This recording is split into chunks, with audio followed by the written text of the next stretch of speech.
नमस्कार दोस्तों, कैसे हो? उम्मीद करते हैं मस्त होंगे। तो मेरा नाम विक्रांत है और आज हम श्वसन और परिपोषण के बारे में जानेंगे। जैसे कि आप लोगों को थंबनेल देख के पता चल ही गया होगा। तो आज जानेंगे कि श्वसन किसे कहते हैं, परिपोषण किसे कहते हैं, इसकी क्या क्या चीजें हैं, इसमें अंतर भी जानेंगे, प्रकाश संश्लेषण के बारे में भी जानेंगे। तो सबसे पहले बात करते हैं श्वसन। श्वसन किसे कहते हैं? तो जो भी जीव, दुनिया में जितने भी जीव है, वो खुद से अपना भोजन का निर्माण करते हैं, अपने भोजन को ग्रहण करते हैं खुद से, उसी को स्वपोषण कहते हैं। जो किसी पे दूसरे पर निर्भर ना हो, खुद से अपना भोजन तैयार करते हैं, उसी को स्वपोषण कहते हैं। और परिपोषण बिल्कुल इसका विपरीत हो जाता है कि वैसे जीव जो अपने भोजन के लिए किसी दूसरे व्यक्ति पर आश्रित होते हैं, खुद से भोजन नहीं बनाते हैं, उसी को परिपोषण कहते हैं। तो लिखते हैं और आप लोग कॉपी पर नोट करिएगा। तो सबसे पहले बात करते हैं स्वपोषण। स्वपोषण बात करते हैं। स्वपोषण किसे कहते हैं? स्वपोषण जिसे इंग्लिश में कहते हैं आउट्रोफिक आउट्रोफिक न्यूट्रिशन। आउट्रोफिक न्यूट्रिशन। चलिए, इसका परिभाषा क्या होता है तो लिखना स्टार्ट करते हैं कि वैसा जीव, लिखिएगा मेरे साथ, कि वैसा जीव जो अपना भोजन का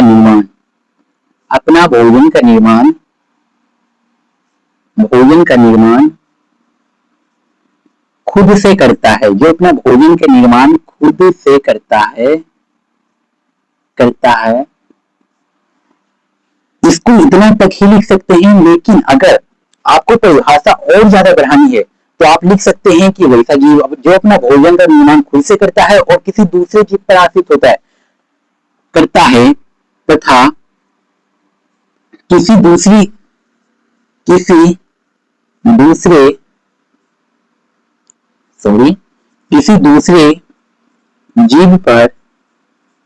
जीव पर आश्रित नहीं रहते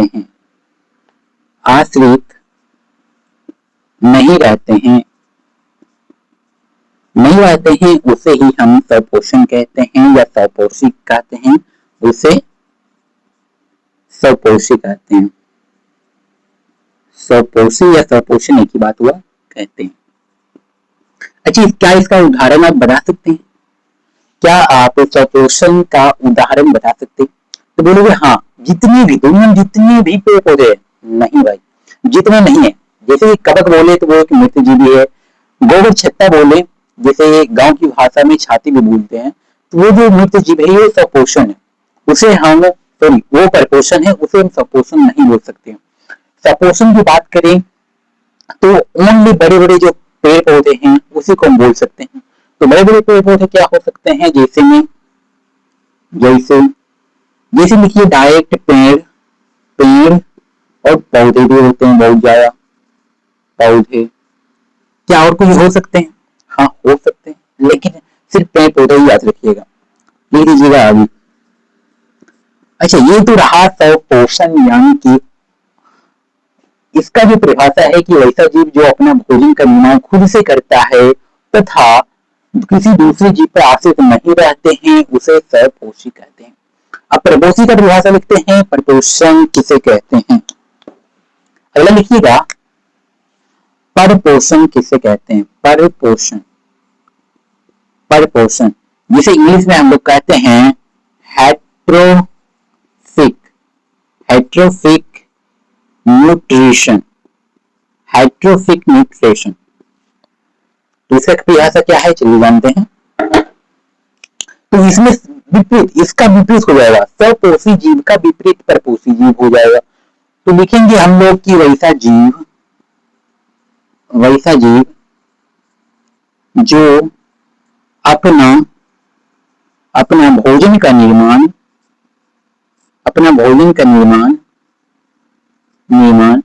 खुद से नहीं करता है, जो अपना भोजन का निर्माण खुद से नहीं करता है।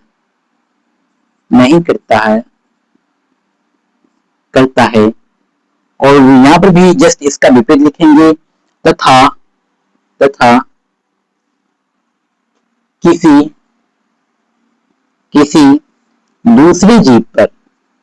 दूसरे जीव अच्छा, इसमें दूसरे जीव क्या आ जाएंगे?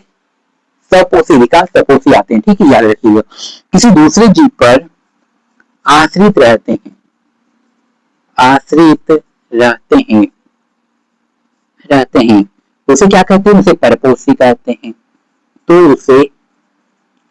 उसे परपोषी कहते हैं, परपोषी या परपोषण भी कहते हैं, ठीक है, उसे परपोषी या परजीवी कहते हैं, ये बात याद रखिएगा, ठीक है। चलिए, अब जो स्वपोषी का प्रकार कितना होता है, परपोषण का प्रकार क्या होता है, स्वपोषण का प्रकार कितना होता है, तो आज वो भी जानेंगे। तो चलिए जानना स्टार्ट करते हैं। तो चलिए, स्वपोषण और परपोषण के कितने प्रकार होते हैं आज वो जानते हैं। तो स्वपोषण की बात करें तो स्वपोषण का कोई प्रकार नहीं होता है, जो स्वपोषण होता है उसका कोई प्रकार नहीं होता है, स्वपोषण का कोई प्रकार नहीं होता है, ये बात याद रखिएगा, ये बात याद रखिएगा, स्वपोषण का कोई भी प्रकार नहीं होता है।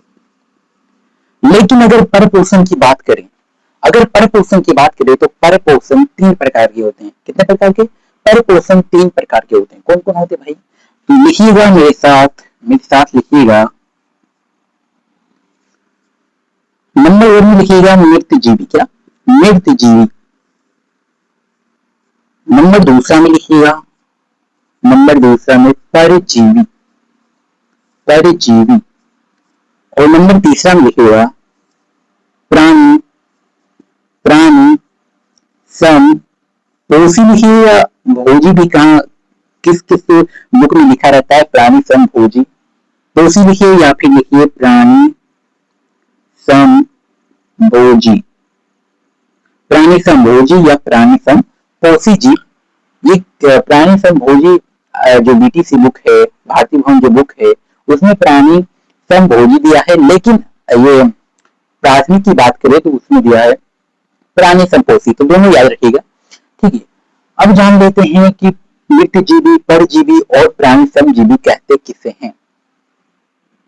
इनकी जो परपोषण की जो 3 प्रकार है, मृतजीवी, परजीवी और प्राणी समजीवी, कौन कौन से है? मृतजीवी, परजीवी, प्राणी समपोषी या प्राणी समजीवी या प्राणी समभोजी भी बोल सकते हैं उसे।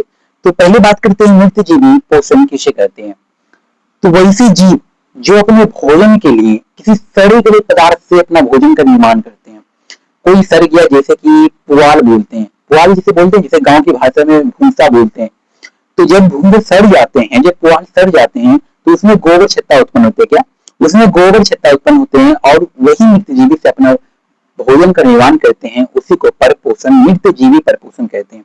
तो मृतजीवी का एक उदाहरण लिखिएगा कि मृतजीवी का एक उदाहरण है गोबर छत्ता।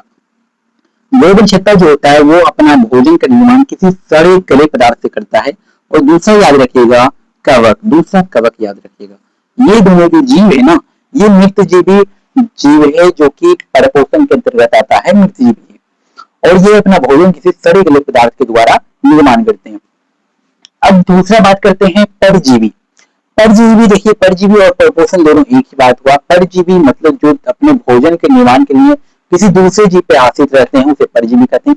देखिए, पर का मतलब जो होता है, पर का मतलब होता है दूसरा, याद रखिएगा, पर का मतलब होता है दूसरा, यानी किसी दूसरे जीव पर आश्रित। पर का मतलब दूसरा होता है, परजीवी का मतलब किसी दूसरे जीव पर आश्रित होते हैं अपने भोजन के लिए, उसे परजीवी कहते हैं। अच्छा, प्राणी समभोजी किसे कहते हैं? तो प्राणी समभोजी उसे कहते हैं जो अपना भोजन किसी ठोस या तरल के रूप में ग्रहण करते हैं। अच्छा, ठोस किसे कहते हैं? सॉलिड, जो कि पूरा ठोस हो, सॉलिड हो, और तरल यानी लिक्विड को कहते हैं, द्रव्य को कहते हैं। और परजीवी की बात करें तो परजीवी में आते हैं, परजीवी की बात करें तो परजीवी में जो आते हैं वो आते हैं अमरबेल, याद रखिएगा, अमरबेल, अमरबेल, अमरबेल जैसे जीव हैं, आदि जीव है, वो परजीवी के अंतर्गत आते हैं। और प्राणी सम की बात करें तो इसमें मनुष्य भी आता है, याद रखिएगा। 3 चीज याद रखिएगा कि जितने भी मनुष्य हो गया, पक्षी हो गया, जानवर हो गया, और क्या हो गया, अमीबा हो गया, अमीबा याद रखिएगा, जो अमीबा होता है वो प्राणी समपोषी जीव में आते हैं।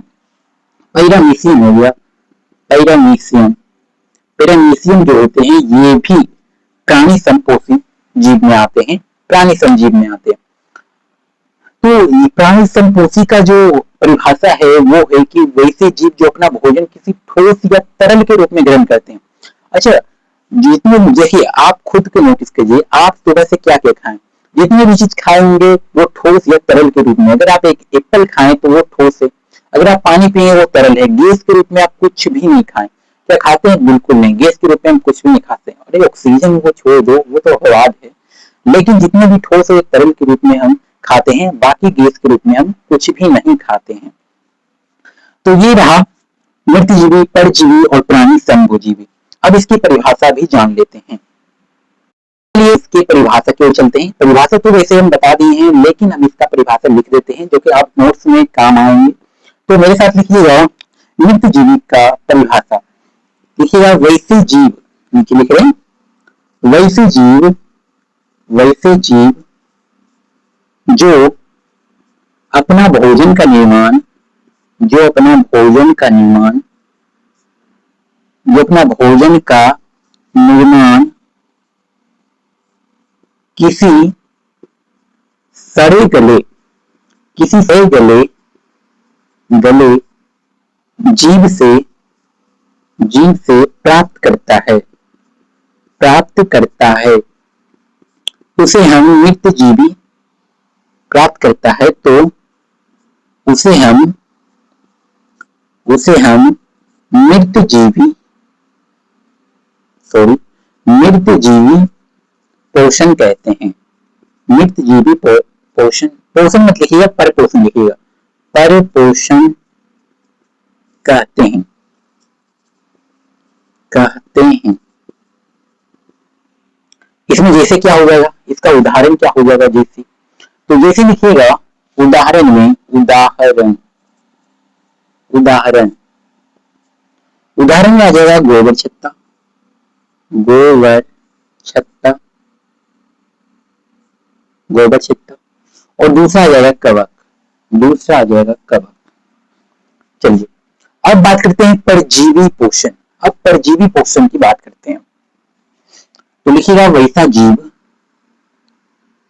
वैसा जीव जो अपना भोजन के लिए, अपना भोजन के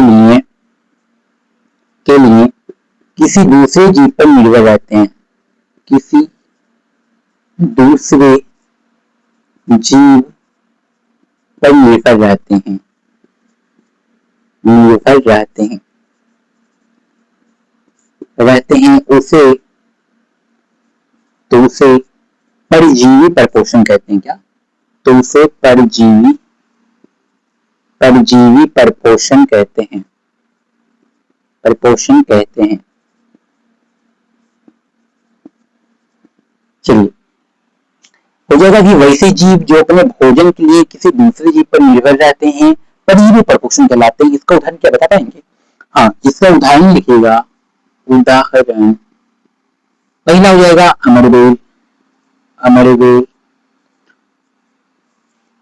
दूसरा हो जाएगा जितनी भी जीवाणु है, बैक्टीरिया है, जितनी भी है, सब इसी के अंतर्गत आ जाएगा, परजीवी के अंतर्गत। देखिएगा जीवाणु, जीवाणु, अच्छा जीवाणु को ही बैक्टीरिया कहते हैं, ये बात याद रखिएगा, बैक्टीरिया, बैक्टीरिया। जब आपको बुखार होता है तो आपके शरीर में क्या जीवाणु ही रहते हैं, और आपके परजीवी मतलब किसी दूसरे जीव पर निर्भर रहते हैं। यानी जो जीवाणु आपके शरीर के अंदर रहते हैं ना, वो आप पर ही निर्भर रहता है, ये बात याद रखिएगा। चलिए आगे है लास्ट, जिसमें कि हम लोग आते हैं, प्राणी समजीवी। प्राणी समजीवी पोषण किसे कहते हैं, और इसके अंतर्गत हम लोग आते हैं। ये दोनों के अंदर हम लोग नहीं आते हैं, हम लोग इसके अंतर्गत आते हैं। तो इसकी परिभाषा जान लेते हैं। शॉर्ट में परिभाषा बता रहे, जबकि आपको याद करने में बिल्कुल आसानी हो, बिल्कुल, क्योंकि सबकी शुरुआत में देखिए वैसा जीव, वैसा जीव, वैसा जीव जो, वैसा जीव जो, ऐसे लिख रहे हैं क्योंकि आपको याद करने में परेशानी हो। तो ये लिखिएगा इसका परिभाषा, इसका परिभाषा लिखिएगा कि वैसा जीव, वैसा जीव जो अपना भोजन किसी जो अपना भोजन किसी ठोस या तरल के रूप में ग्रहण करता है उसे प्राणी श्रमजीवी पोषण कहते हैं। प्राणी श्रमजीवी पोषण कहते हैं।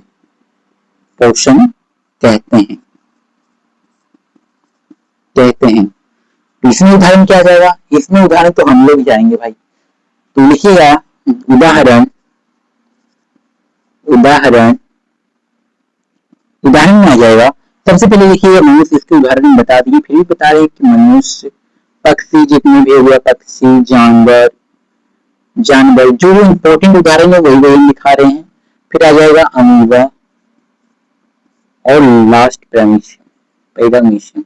ऐसा नहीं कि इतने ही इसका उदाहरण नहीं, इसका बहुत ज्यादा उदाहरण है, लेकिन हम इतना ही लिख रहे हैं। आप लास्ट में ETC भी लिख सकते हैं, ETC, यानी इसके अलावे भी और कई उदाहरण हमको मिलते हैं।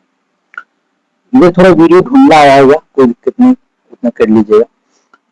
लीजिए स्क्रीनशॉट, जिसको लेना है ले लीजिए, और जिसको नोट्स बनाना है वो बना लीजिए। चलिए अब परपोषण स्वपोषण को रटते रहें, भी नहीं मालूम है, तो चलिए पोषण का परिभाषा जान लेते हैं। पहला था जैव परिक्रम का और दूसरा पोषण का। तो जैव परिक्रम किसे कहते हैं? वे सारी क्रियाएं, जैव परिक्रम किसे कहते हैं? वे सारी क्रियाएं जिनके द्वारा जीवों का अनुरक्षण होता है। वे सभी क्रियाएं जिनके द्वारा जीवों का अनुरक्षण होता है जैव परिक्रम कहलाता है। लेकिन ये मेरे साथ है कि वे सारी क्रियाएं जिनके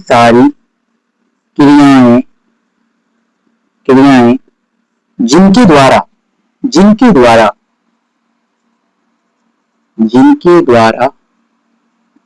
जीवों का अनुरक्षण होता है। जीवों का अनुरक्षण मतलब बचाव होता है, क्षण होता है, उसे सिंपल लिखिएगा जैव परिक्रम कहलाता है। जैव परिक्रम कहलाता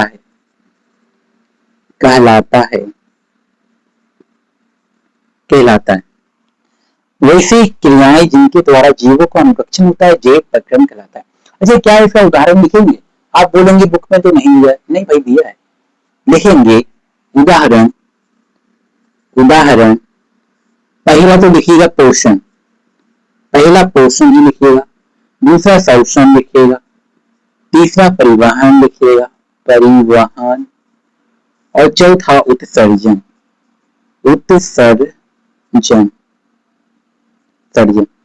ये देखिए, ये हम बेसिकली 4 चैप्टर का नाम लिखते हैं जो कि जैव परिक्रम के अंतर्गत आता है। अगर आप भारतीय वन यानी जो सरकार के द्वारा जो बुक जारी किया है उसमें मात्र एक ही चैप्टर दिया है जैव परिक्रम, और इसी के अंतर्गत ये चारों चैप्टर पढ़ा दिया है। लेकिन आप अलग से नया बुक लेंगे तो उसमें जो है वो चारों चैप्टर अलग अलग करके दिया गया है, लेकिन ये जैव परिक्रम का ही उदाहरण है, ये बात याद रखिएगा। अब बात करते हैं पोषण की। पोषण किसे कहते हैं? तो लिखिएगा कि वैसे विधि का मतलब समझ रहे हैं? हाँ, वैसे विधि, जिस विधि से हम खाना खाते हैं, हाथ से खाना खाता है, किस विधि से हाथ से खाते हैं, वैसे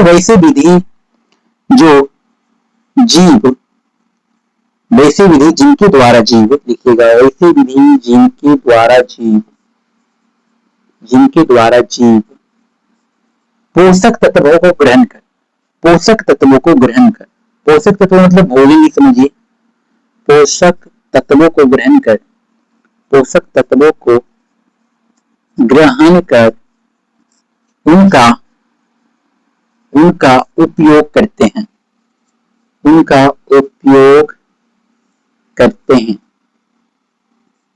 हैं, पोषण कहलाते हैं।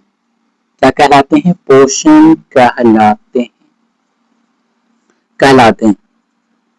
हाँ, तो क्या है कि वैसे विधि जिनके द्वारा जीव पोषक तत्वों को ग्रहण कर उनका उपयोग करते हैं।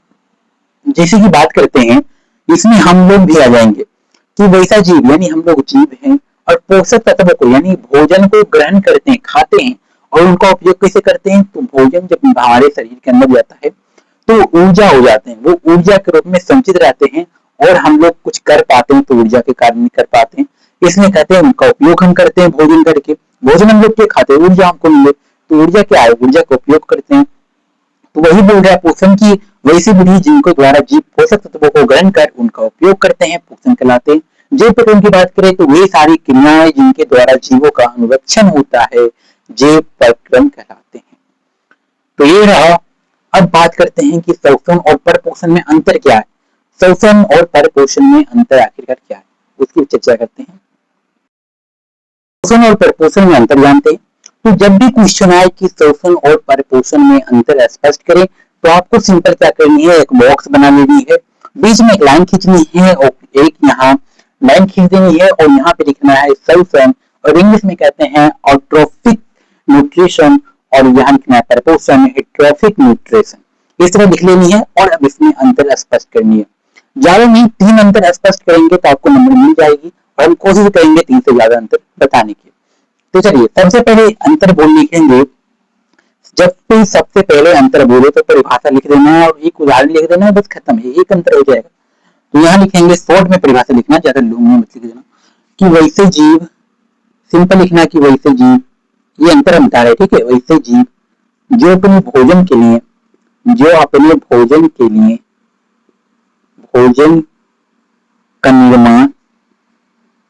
भोजन का निर्माण खुद से करता है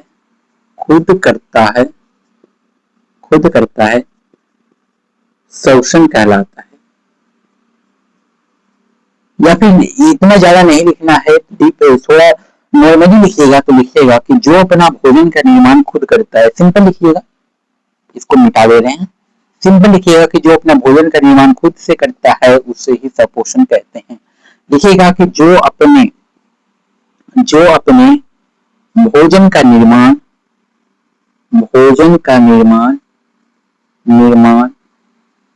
खुद करता है ये, हाँ, लिखिएगा कि ये अपने भोजन का निर्माण खुद करते हैं। पहला अंतर लिखिएगा सपोषण में कि ये अपना भोजन का निर्माण खुद से करता है और परपोषण में लिखिएगा कि ये अपना भोजन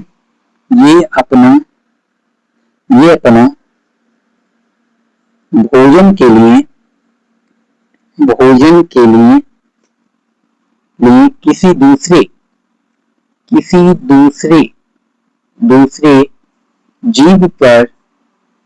जीव पर आश्रित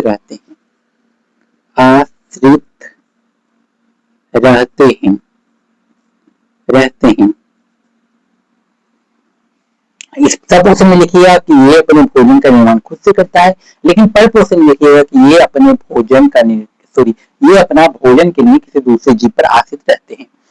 और एक उदाहरण भी लिखिएगा कि इसके अंतर्गत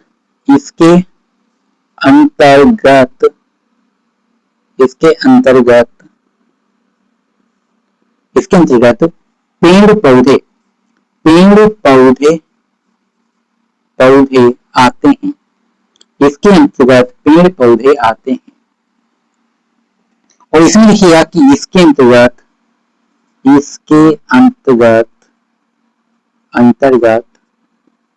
क्या क्या आते हैं। सबसे पहले तो मनुष्य लिखिएगा भाई, मनुष्य।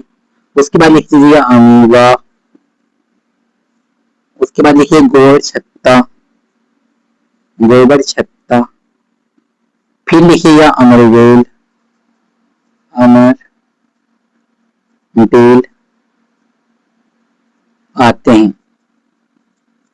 आते हैं। सपोषण में लिखिएगा कि इसके अंतर्गत जो आते हैं पेड़ पौधे आते हैं, लेकिन परपोषण में इसके अंतर्गत अमीबा, पैरामीशियम, मनुष्य, जानवर, पक्षी, गोबर छत्ता, अमरबेल, जीवाणु, बैक्टीरिया, ये सब आते हैं। फिर लिखिएगा कि अगर आपको लिखना है और ज्यादा लिखना है तो लिखिएगा कि सपोषण का कोई भी प्रकार नहीं होता है। सपोषण का कोई प्रकार कोई प्रकार नहीं होता है, नहीं होता है, होता है। लेकिन वही परपोषण में देखिएगा कि इसका 3 प्रकार होता है। देखिएगा कि परपोषण का 3 प्रकार होता है, परपोषण का 3 प्रकार होता है, प्रकार होता है। चलिए ये तो नॉर्मली रहा, अब कुछ ज्यादा हार्ड लेवल का लिखते हैं। लिखेंगे कि सपोषी जीव, या फिर लिखेगा सपोषी, सपोषी जीव ऑक्सीजन को ग्रहण करते हैं। सही बोले ना, हाँ, ऑक्सीजन जिसे O2 बोलते हैं, ऑक्सीजन को ग्रहण करते हैं, ग्रहण करते हैं तथा कार्बन डाइऑक्साइड, क्या कार्बन डाइऑक्साइड यानी CO2, कार्बन डाइऑक्साइड, ऑक्साइड जिसे हम CO2 बोलते हैं, ऑक्सीजन को ग्रहण करते हैं तथा कार्बन डाइऑक्साइड को वायुमंडल में छोड़ देते हैं। सॉरी उल्टा लिख दिया, एम से सॉरी, ऑक्सीजन को, रुकिए ये जो लिखे हैं ये इसमें लिखाएगा, एम से सॉरी, क्षमा चाहते हैं।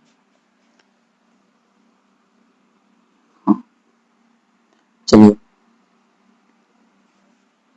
चलिए इसको इरेज कर दिए, लिखेंगे कि फिर से लिखिएगा कि सपोषी जीव कार्बन डाइऑक्साइड को, कार्बन डाइऑक्साइड को, ऑक्साइड जिसे हम CO2 बोलते हैं, CO2 को ग्रहण करते हैं, CO2 को ग्रहण करते हैं, करते हैं तथा ऑक्सीजन, तथा ऑक्सीजन जिसे हम O2 बोलते हैं, O2 को वायुमंडल में छोड़ देते हैं, वायुमंडल में उत्सर्जित करते हैं,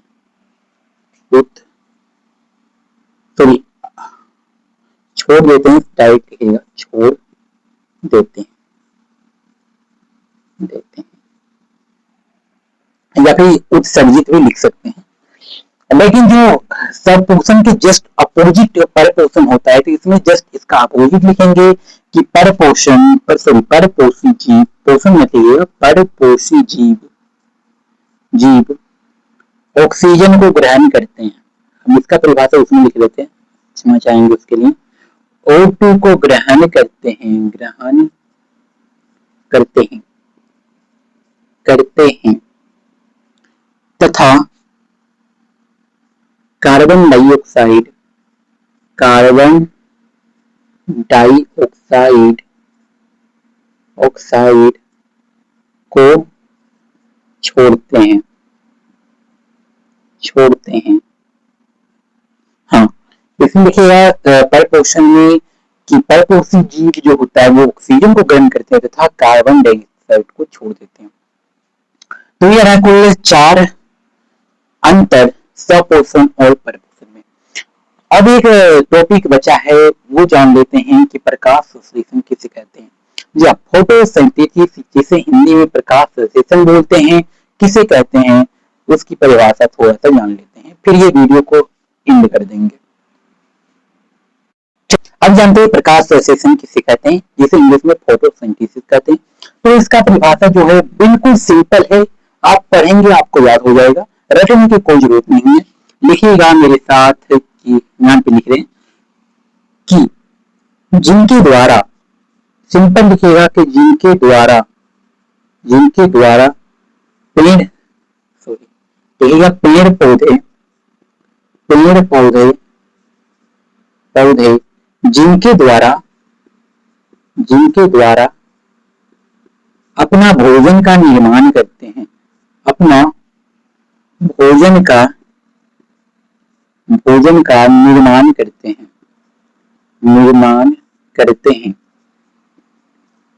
हैं, प्रकाश संश्लेषण कहलाते हैं।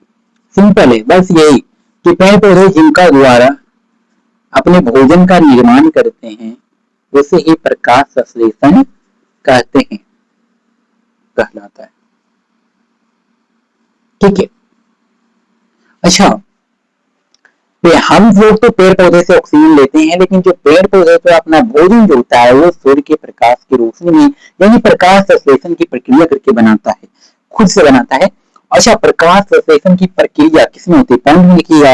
पॉइंट में लिखिएगा कि प्रकाश संश्लेषण पेड़ पौधे में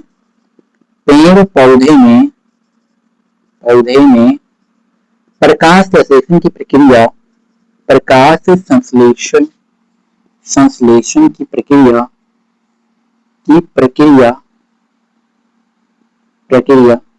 पत्तियों में होता है। लिखिएगा, पत्तियों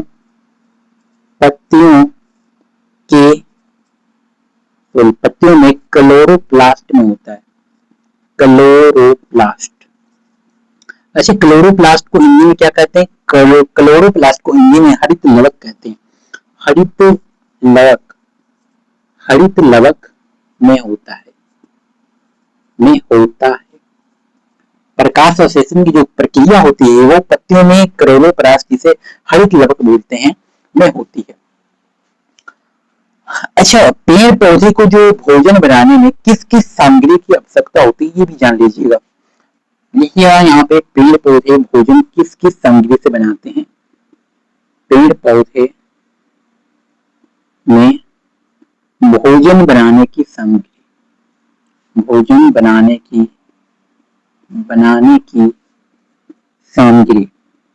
तो कुल 4 या 5 सामग्री की आवश्यकता पड़ती है। पहला क्या पड़ती है?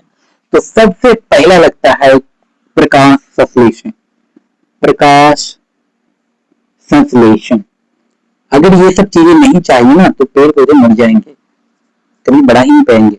फिर जल, हमको पानी देना पड़ता है पेड़ पौधे क्यों? क्योंकि वो मरे नहीं, जीवित रहे, इसलिए जल भी आवश्यकता होगी। तीसरे में क्या?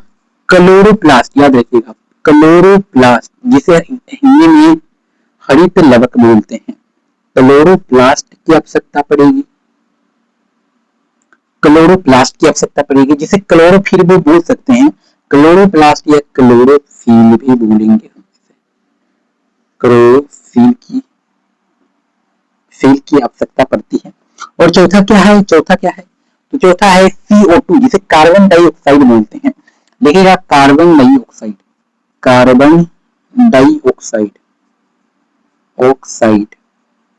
जिसे CO2 बोलते हैं। तो हमें ये 4 चीजें की आवश्यकता पड़ती है पेड़ पौधे को भोजन बनाने में। अगर ये 4 चीज नहीं रहे तो पेड़ पौधे अपना भोजन का निर्माण नहीं कर पाएंगे, और नहीं कर पाएंगे तो वो मर जाएंगे, वो जीवित नहीं रह पाएंगे। तो आज के लेक्चर ये समाप्त करते हैं, मिलते हैं नेक्स्ट वीडियो में। तब तक के लिए बाय बाय। हंसते रहिए, मुस्कुराते रहिए और पढ़ते रहिए।